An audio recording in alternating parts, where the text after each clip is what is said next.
Guys இந்த வீடியோல என்ன பார்க்க போறோம்னா நம்ம இன்னைக்கு எங்க குளிக்க போறோம்னா உலக்கேரி தான் குளிக்க போறோம். நீங்களும் உலக்கேரி ஸ்பாட்டுக்கு வரணும்னு ஒரு ஆசையில இருக்கிறீங்கன்னா நம்ம சேனல்ல ஃபுல்லா வீடியோ பாருங்க, ஸ்கிப் பண்ணாம பாருங்க. வீடியோக்குள்ள போலாம்.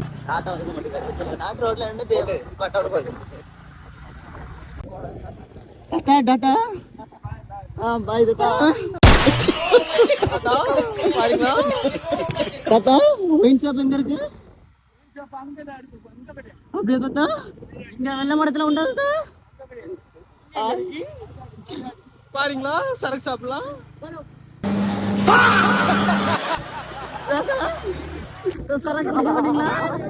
இப்போ என்னன்னு பார்த்தீங்கன்னா நம்ம உலக்கேரிக்கு வந்தாச்சு. உலக்கேரியில் உள்ள என்ட்ரன்ஸ் பிளேஸ் இதுதான். இப்போ என்னன்னா நம்ம இங்கே தான் குளிக்க போகிறோம். உங்களுக்கு குளிக்கணும்னு ஆசை இருந்ததுன்னா ரொம்ப மழை டைமில் இந்த பக்கம் வர இதில் உள்ள ஃபுல் வீடியோ பார்க்கணும்னா நம்ம சேனலில் லாங் வீடியோ இருக்குது. போய் பார்த்துட்டு மறக்காமல் நம்ம சேனலுக்கு ஒரு சப்போர்ட் பண்ணிடுங்க. கீழே இருக்க ப்ளே பட்டனில் பின் பண்ணி வச்சுருக்கேன். போய் பார்த்துட்டு மறக்காமல் நம்ம சேனலுக்கு ஒரு சப்போர்ட் கொடுத்துருங்க.